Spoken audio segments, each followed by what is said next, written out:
नमस्कार, उज्जैन में हर्षित तिवारी। अब है न्यूज के 6 मार्च रविवार शाम के बुलेटिन में आप सभी का स्वागत करता हूं। आइए देखते हैं उज्जैन शहर की खास खबरें।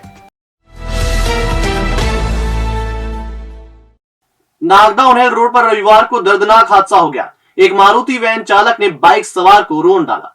हादसे में बाइक सवार के दोनों पैर टूट गए और वह गंभीर घायल हो गया। घटना स्थल पर मौजूद लोगों ने घायल को अस्पताल पहुंचाया, जहां उसकी हालत गंभीर बनी हुई है। दरअसल दोपहर करीब 2:30 बजे नागदा से मारुति वैन क्रमांक MP09 BA 7299 उन्हेल जा रही थी। नागदा उन्हेल रोड पर पहुंचते ही वैन ने बाइक सवार को चपेट में ले लिया। हादसे की भयावहता का अंदाजा इसी बात से लगाया जा सकता है कि बाइक सवार के दोनों पैर टूट गए। मौके पर भीड़ लग गई। लोगों ने एम्बुलेंस को सूचना दी, लेकिन काफी देर तक एम्बुलेंस नहीं पहुंची तो एक कार चालक ने अपनी कार में घायल को अस्पताल पहुंचाया, जहां उसकी स्थिति गंभीर है। आरडी गाड़ी मेडिकल कॉलेज से करीब 1.25 महीने पहले चोरी हुआ बच्चा अभी नहीं मिला है। 2 दिन से पुलिस देवास के कमलापुर गांव में सर्चिंग अभियान चला रही है। एक दैनिक समाचार पत्र ने रविवार के अंक में अपने मुख्य पृष्ठ पर बच्चा चोरी की खबर को बतौर स्पेशल खबर प्रकाशित किया था। 30 जनवरी को आरडी गाड़ी मेडिकल कॉलेज में देवास के कमलापुर की रहने वाली महिला का बच्चा सनसनीखेज तरीके से चोरी हो गया था। चिमनगंज मंडी पुलिस अज्ञात आरोपी के खिलाफ अपहरण का प्रकरण दर्ज कर बच्चे की जोर शोर से तलाश कर रही थी। हालांकि 1.25 महीने बाद भी बच्चे का पता लगाने में पुलिस नाकाम रही है। शनिवार रविवार रात को मुखबिर की सूचना मिलने पर पुलिस ने कमलापुर में महिला के माता पिता के घर पर दबिश दी, लेकिन कुछ हाथ नहीं लगा। इस बीच अपने आप को देश का सबसे बड़ा अखबार बताने वाले दैनिक समाचार पत्र ने यह खबर प्रमुखता से पेज नंबर 1 पर प्रकाशित कर दी। चूंकि शहर का चर्चित मामला होने से लोगों ने जब जानकारी ली तो पता चला बच्चा अभी तक बरामद नहीं हुआ है। इस संबंध में चिमनगंज टीआई जितेंद्र भास्कर ने बताया कि अभी तक बच्चा नहीं मिला है। हम कोशिश कर रहे हैं। बच्चा मिलने की जानकारी कैसे और कहां से मिली उसका पता नहीं है। हाँ, हमारी टीमें लगातार प्रयास कर रही हैं। इंदौर रोड स्थित शिव पैलेस में रविवार को उज्जैन गॉट टैलेंट का पहला क्वार्टर फाइनल हुआ। इसमें शामिल प्रतिभाओं ने अपने हुनर का जलवा दिखाया तो दर्शक भी एक टक उन्हें देखते रहे। शहर में प्रतिभाओं को मंच देने के लिए पहली बार रॉक क्लब ने इस टैलेंट हंट का आयोजन किया है। दरअसल इससे पहले कालिदास अकादमी में ऑडिशन हुआ था, जिसमें करीब 500 प्रतिभागियों ने singing, dancing, mimicry, art and craft सहित अन्य विधाओं में अपने हुनर का लोहा मनवाया था। इसमें से 80 कलाकारों का चयन अगले राउंड के लिए किया गया। रविवार सुबह 11 बजे इंदौर रोड स्थित शिव पैलेस में हुए क्वार्टर फाइनल में अगले राउंड में जाने के लिए प्रतिभागी ने जोरदार प्रस्तुति दी। रॉक क्लब के अध्यक्ष राजेश श्रीवास एवं संयोजक दीपक बेलानी ने बताया, 25 मार्च को उज्जैन गॉट टैलेंट का फाइनल टावर पर होगा। कंटेस्टेंट मास्टर कालेश्वर ने बताया, इस प्रकार के कार्यक्रम से स्थानीय कलाकार सामने आएंगे और बड़े मंच पर जाने पर यह प्लेटफॉर्म उनकी सहायता करेगा। ये काफी अच्छी पहल है।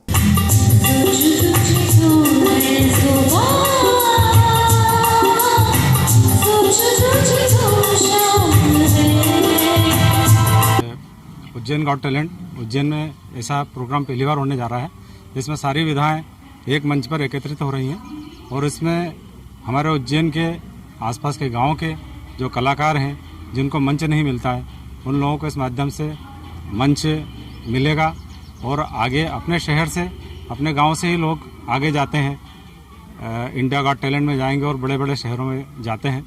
तो पहले तो व्यक्ति कलाकार अपने शहर से ही निकलता है। और जैसा कि उज्जैन में ये बड़ी खुशी की बात है कि इतने टैलेंटेड लोगों के लिए राजेश श्रीवास जी ने मंच दिया है। मैं उनको धन्यवाद दूंगा कि ये मंच, और 25 तारीख को ये सब जो ऑडिशन होने के बाद फाइनल टावर पे होने वाला है। मैं उज्जैन की सभी जनता से निवेदन करता हूं कि आप इस कार्यक्रम में 25 तारीख को भी जरूर पधारें। जय हिंद, जय भारत। देखिए, इस प्रकार का प्रोग्राम उज्जैन में हो रहा है, ये बहुत अच्छी बात है और इसमें सभी कलाकारों को एक मौका मिल रहा है। जो यहाँ के कलाकार हैं, जो बाहर उभर के जाएंगे, तो उनकी अच्छी तैयारी है यहाँ से और बहुत बड़ा प्लेटफॉर्म मेरे हिसाब से उज्जैन के सभी बच्चों के लिए। और पश्चिम क्षेत्र विद्युत वितरण कंपनी की ज्योति नगर स्थित ट्रांसफार्मर यूनिट में पिछले दिनों लगी आग में 40 लाख रुपए कीमत के ट्रांसफार्मर जले थे। इस मामले की जांच पूरी हो गई है और ट्रांसफार्मर का नया डिपो बनाने की कवायद की जा रही है। दरअसल पिछले सप्ताह यूनिट में शाम के समय अचानक आग लगी थी। इस आग की चपेट में रिपेयर करके रखे गए और रिपेयरिंग के लिए आए ट्रांसफार्मर रखे थे। ऑयल के कारण आग तेजी से भड़की थी और इसने 45 ट्रांसफार्मर को चंद मिनटों में ही खाक कर दिया था। 25 केवी के इन ट्रांसफार्मर में आग लगने का कारण शॉर्ट सर्किट सामने आया है। आग की इस घटना में पूरी यूनिट तबाह हो गई। इसे नया बनाने के लिए कंपनी के सिविल डिपार्टमेंट के एसी पी.के. गोधा ने दौरा कर स्थिति देखी है। उम्मीद की जा रही है कि जल्द ही यूनिट का नया निर्माण किया जाएगा। Galaxy Square, a complete lighting solution. एक स्थान, सो समाधान। आपके लाए हैं सबसे कम रेट में best quality lights and accessories. LED lights, LED panel, सैविक western, Vinay Anchor switch, heavy quality roof light and all accessories जो चले सालों साल। Surya, Bajaj, Orient, blue ceiling fan, cooler, motor, geyser जो आप एक बार लगाएंगे तो सालों की छुट्टी पाएंगे। होलसेल रेट में उपलब्ध है LED flood light, LED street light, LED power light, LED series, all decoration items and handmade series. आपका 40 सालों का विश्वास हमारे साथ। गैलेक्सी स्क्वायर 1982 से शहर को दे रहा है complete light solution. Wholesale and retail rates are available for all electrical goods. Galaxy square, C6 Pandit Deendayal complex, Sawe road, Ujjain. Contact 9752843852।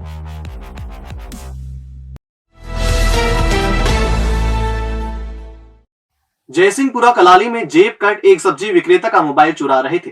विक्रेता ने जब उन्हें रोका तो उन्होंने ईंट से हमला बोल दिया। सिर में चोट लगने से घायल विक्रेता को अस्पताल में दाखिल कराया गया है। दरअसल राजीव रत्न नगर कॉलोनी में रहने वाला 37 साल का विष्णु पिता कैलाश सब्जी विक्रेता है। शनिवार शाम वह जयसिंहपुरा कलाली पर शराब पीने गया था। इसी दौरान जयसिंहपुरा में रहने वाले कालू और गबरू आ गए। उन्होंने विष्णु की जेब में हाथ डालकर मोबाइल निकाला तो विष्णु ने उन्हें पकड़ लिया।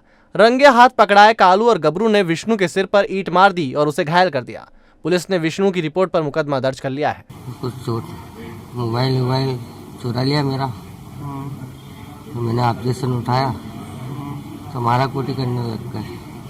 कौन कौन था मारा पीटी करने? कालू नाम है एक का नाम गबरू है, और भी थे उनके साथ के, बाकी उनका नाम नहीं पता। क्या करते हैं दो सब? कौन है ये वहीं पे सारे चोरी सिंगाला करना काम, जेब काटते हैं। जेब कटे हैं और क्या, आपराधिक रिकॉर्ड है इनके, बदमाश। कब की घटना है?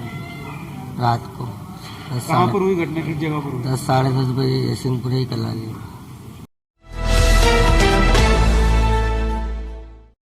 मध्य प्रदेश अनुसूचित जाति जनजाति अधिकारी एवं कर्मचारी संघ ने ओल्ड पेंशन स्कीम सहित कई मांगों को लेकर रविवार को प्रदर्शन किया। टावर चौक से लेकर मेला कार्यालय तक वाहन रैली निकाली और अपनी मांगों को सामने रखा। हमारी मांगें पूरी करो, हमारी मांगें पूरी करो। दरअसल अजाक्स के बैनर तले निकली वाहन और पद रैली का मकसद पदोन्नति में आरक्षण को हर हाल में लागू करने का था। इसके साथ ही बैकलॉग पदों पर युद्ध स्तर पर भर्ती, आदिवासियों और SC/ST वर्ग के लोगों को पट्टे, रोस्टर बिंदु अनुसार वरिष्ठता, जिला स्तर पर एकलव्य, कन्या शिक्षा परिसर, हॉस्टल, स्कूल एवं आवासीय परिसर बनाने की मांग प्रमुख थी। जिला अध्यक्ष डॉक्टर RL परमार ने बताया कि टावर चौक से सिंहस्थ मेला कार्यालय तक वाहन रैली और सिंहस्थ मेला कार्यालय से कोठी तक पद यात्रा निकालकर विरोध जताया गया। कोठी क्षेत्र में लगी बाबा साहेब की प्रतिमा के आसपास श्रमदान भी किया। मालवा निमाड़ के प्रभारी धुलेश सिंह आजाद ने बताया कि भीम आर्मी भी अजाक्स के साथ है। उनकी मांगों का आर्मी समर्थन करती है। सफाई कर्मियों को जिस तरह से 100 कर्मचारी रखने का वेतन दिया जाता है, ठेकेदार क्या कर रहा है, उसमें 50 कर्मचारी रख रहा है और 75 के पैसे अदा कर रहा है। तो इस तरह से ये कहना है कि सफाई कर्मचारी को पैसा डायरेक्ट मिले, तो उनको नियमितीकरण किया बैंक खाते में मिले उसको। कलेक्टर रेट में भी जो जैसे 9,000 तनख्वाह है उनकी, तो सीधा वहाँ से जितना ये भी है, ये अपनी जगह अपनी सही है। और यही तो है परेशानी सबसे बड़ी, क्योंकि ठेकेदारी प्रथा से ये समस्या बड़ी उभर कर आ रही है, क्योंकि ठेकेदार को फायदा हो रहा है। जो कर्मचारी को पैसा मिलना चाहिए वो पैसा उनको नहीं मिल रहा है, और वो पैसा बीच में जा रहा है, मतलब बिचौलियों के पास जा रहा है। जब प्रधानमंत्री की मांग है, प्रधानमंत्री डायरेक्ट टू पेमेंट की बात करते हैं, राष्ट्रपति डायरेक्ट टू पेमेंट करते हैं। व्यवस्था चल रही है, इसमें वो विभाग भी इन्वॉल्व होगा, आप क्या मानते हैं? हाँ होगा। वो भाई इनडायरेक्ट नहीं, मतलब डायरेक्ट तो नहीं, इनडायरेक्ट में तो होगा ना कहीं ना कहीं से। भाई 100 आदमी की जगह 25 आदमी काम करे, क्योंकि उनका तो ठेका दे रखा कि इतनी सफाई का एरिया का अपन सफाई करेंगे, इतने पैसे मिलेंगे आपको। अजाक संगठन जो मांग करी है उसका भीम आर्मी पूर्ण रूप से संगठन का समर्थन करती है। कर्मचारी जो नगर निगम में जो कर्मचारी है उनको नियमित नहीं किया जाता, उनको विनियमितीकरण पर उलझाया जाता है।